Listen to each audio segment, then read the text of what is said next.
एक बार मशहूर वैज्ञानिक एल्बर्ट आइंस्टीन अपने एक सहायक के साथ ऑफिस में काम कर रहे थे। काम खत्म हो जाने के बाद बहुत सारे कागज मेज पर इकट्ठे हो गए। उन सभी को बराबर करके बांधने के लिए आइंस्टीन पेपर क्लिप ढूंढने लगे। उन्हें एक जगह व्यवस्थित करके रखना जरूरी था, नहीं तो वे इधर उधर हो जाते। लेकिन उस समय आइंस्टीन व उनके सहायक को कहीं भी पेपर क्लिप नजर नहीं आ रही थी। आखिर आइंस्टीन को एक खराब सी मुड़ी हुई क्लिप मिली, मगर उसे सीधा करना जरूरी था, तभी वह काम आती। आइंस्टीन उस क्लिप को सीधा करने में जुट गए। काफी देर हो गई। इसी बीच उनका सहायक बाजार जाकर पेपर क्लिप का नया पैकेट खरीद लाया। उसने नई पेपर क्लिप लाकर कागजों में लगा दी और फिर अपने काम में जुट गया।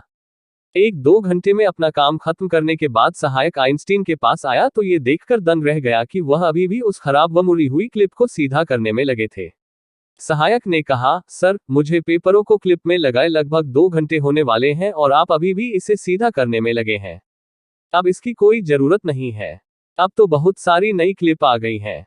सहायक की बात सुनकर आइंस्टीन बोले, तुम अपनी जगह ठीक हो, लेकिन मैं एक बार जब अपना कोई लक्ष्य तय कर लेता हूं तो उससे हटना मेरे लिए मुश्किल हो जाता है।